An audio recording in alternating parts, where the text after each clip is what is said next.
नमस्कार, मैं अविनाश कुमार झा। और मैं नीरूपुरी। हम रोज़ की तरह आज भी 4 बजे लेकर के आए हैं आपके लिए फैमिली हैप्पीनेस क्लास। और हर सत्र की शुरुआत हम करेंगे छोटी सी माइंडफुलनेस की एक्टिविटी से। तो आइए आगे बढ़ते हैं। सभी एक आरामदायक स्थिति में बैठ जाएं और हो सके तो अपनी कमर सीधी रखें। जिस प्रकार से आप आरामदायक महसूस करें उस स्थिति में आप बैठें। तो चलिए शुरू करते हैं। एक लंबी गहरी सांस लेते हुए हम अपनी आंखें बंद कर लेंगे।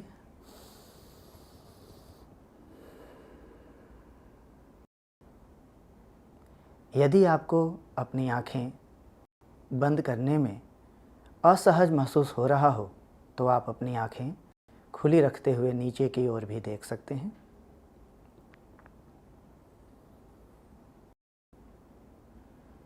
अब आप अपने वातावरण से आ रही आवाज़ों को सुनने का प्रयास करें, उन पर ध्यान दें।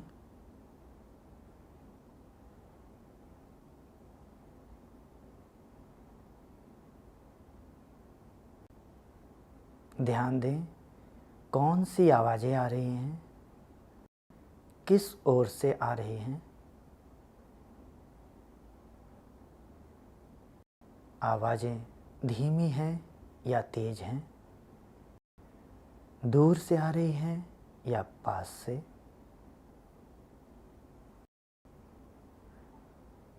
लगातार या रुक रुक कर।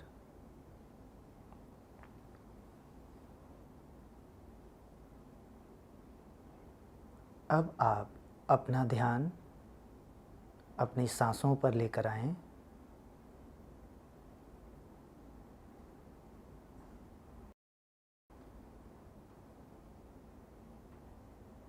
सांस का आना, सांस का जाना महसूस करें। सामान्य रूप से सांस लेते रहें।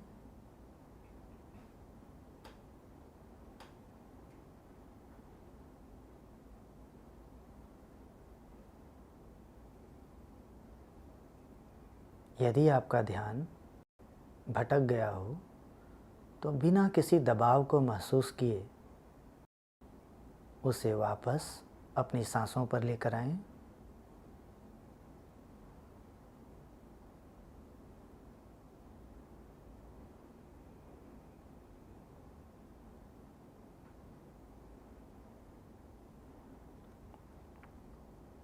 अब आप अपना ध्यान अपनी बैठने की स्थिति पर लाएं और जब सहज महसूस करें अपनी आंखें खोल लें।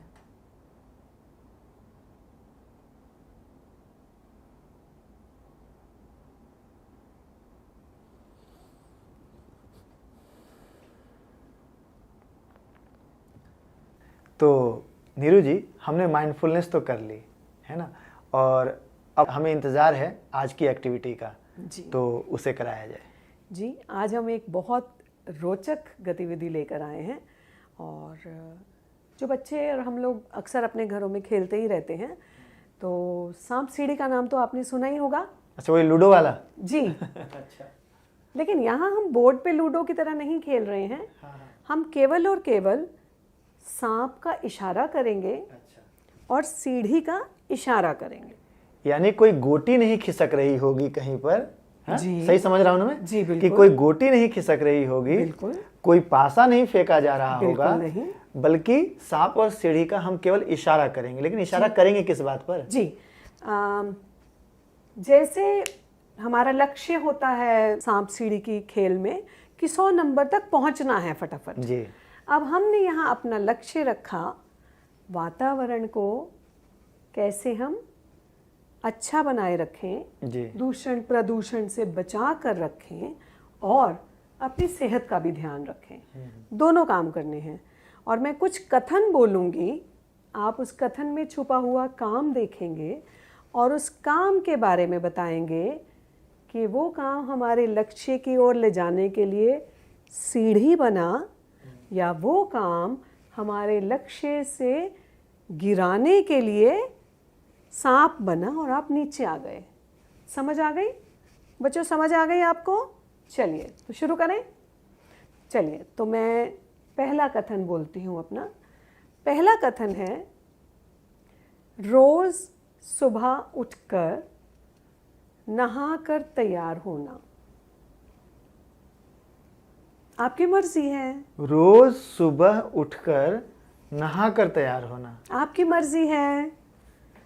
कोई भी कथन जरूरी नहीं है सांप का इशारा दे या सीढ़ी का इशारा दे, आपकी मर्जी है।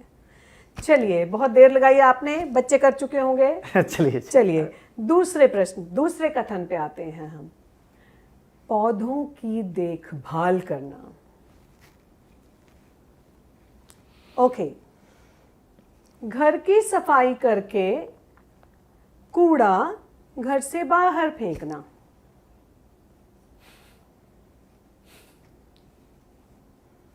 आप बहुत देर लगाते हैं, बच्चे कर चुके होंगे, बच्चे बहुत तेज हैं हमारे। चलिए, घर का कूड़ा जी बाहर फेंकना। जी, घर का कूड़ा बाहर फेंकना। चले आगे बाहर चलते कहाँ? हैं।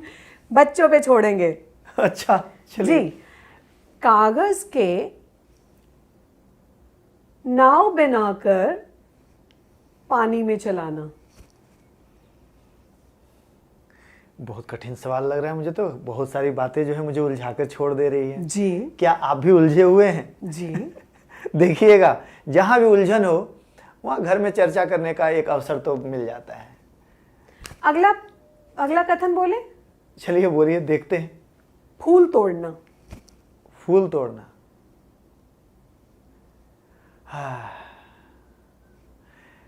आप ही सोचिए, आप लोग सोचिए, चर्चा कीजिए, क्योंकि यहाँ चर्चा का खूब अवसर है। पास की नहर में जाकर अपने घर के मंदिर का बचा हुआ धूप बत्ती अगरबत्ती डाल देना। यहाँ तो मुझे तो ये लगता है। चलिए, शुक्र है कहीं आपने जवाब दिया। इसके साथ साथ थोड़ा सा बदलाव लेके आते हैं हम अपने कथनों में। अब क्योंकि आजकल कोरोना बहुत चल रहा है, तो हम इसकी भी चर्चा कर लेते हैं कि आज के कोरोना के माहौल में क्या है जो आपको बचाएगा, आपके लिए सीढ़ी बन जाएगा, और क्या है जो आपके लिए सांप बन जाएगा। ठीक, तो 20 सेकंड तक साबुन से हाथ धोना। मैं बताऊं? बताएं। Good, very good. चलिए अगला, घर के बाहर जाकर आस पड़ोस के अपने मित्रों के साथ खेलना। आपको क्या लगता है? जी, छींक आए तो हाथ रख लेना मुंह पर। हाँ, ये प्रश्न भी सोचने लायक है। हाथ रखने की बात है।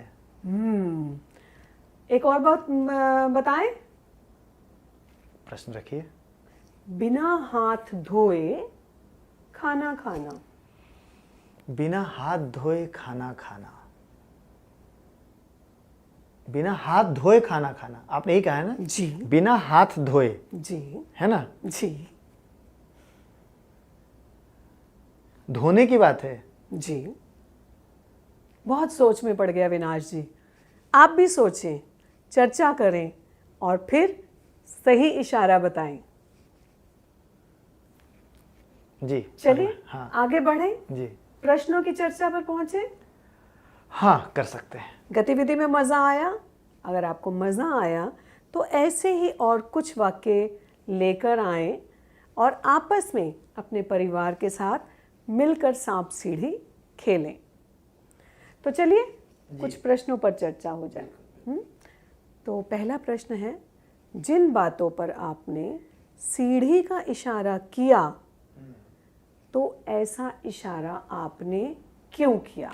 ये बड़ी अच्छी बात आपने रखी, क्योंकि सामान्यतः हाँ या ना बोलना बड़ा आसान होता है जी, पर असल में बात तो समझ में तब आती है जब हम ये पकड़ने की कोशिश करते हैं कि ऐसा मैंने क्यों कहा, मतलब हाँ या ना क्यों कहा।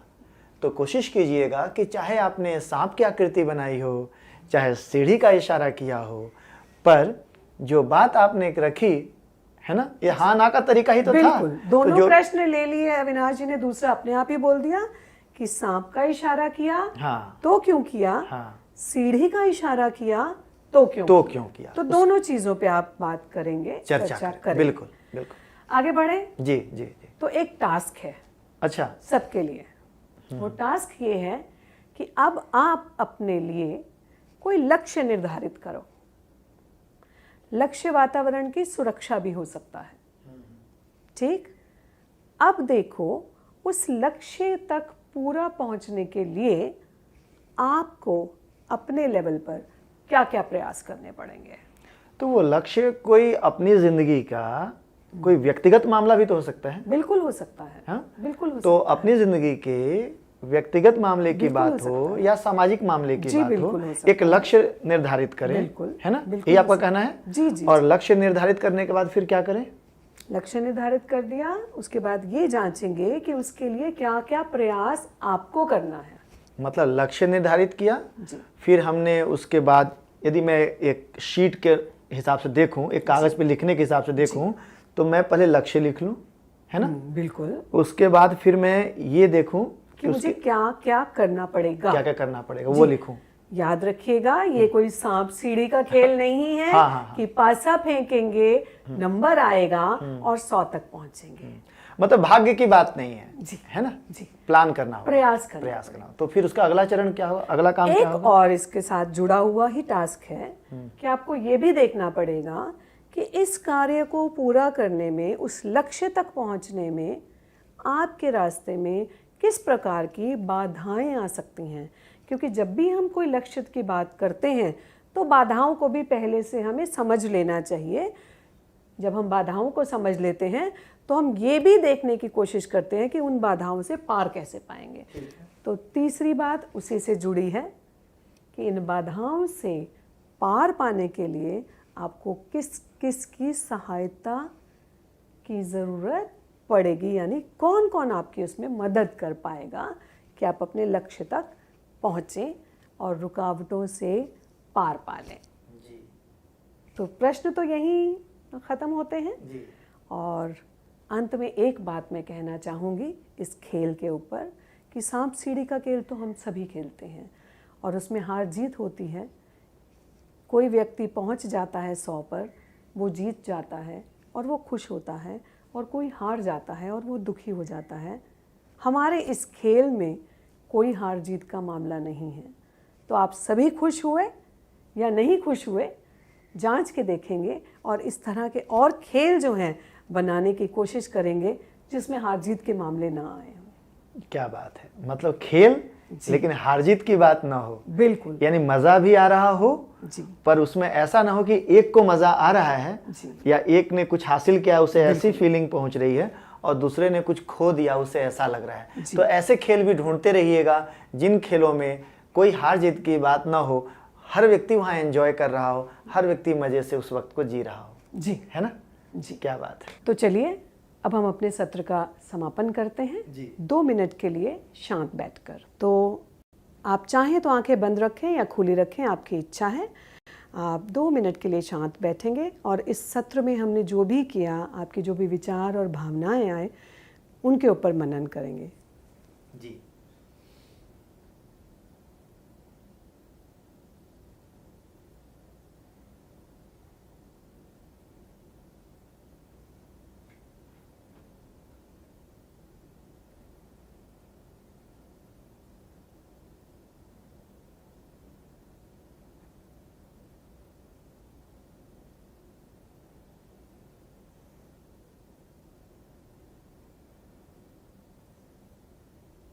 जाने से पहले आपको याद दिला दें कि जो भी आपके अनुभव हैं यदि आप हमसे साझा करना चाहते हैं तो हैप्पीनेस दिल्ली के फेसबुक और ट्विटर अकाउंट पर जा करके हमें बता सकते हैं। साथ ही यदि कुछ और जानने की इच्छा हो दिल्ली के हैप्पीनेस क्लास के बारे में तो उसके लिए आप हमारा एक ब्लॉग है जिस पर आप पहुंच सकते हैं happinessdelhi.blogspot.com। यहाँ पहुँचें, आपको बहुत सारी सामग्री मिलेगी, पढ़ें और आगे बढ़ें। नमस्कार, फिर मुलाकात होगी।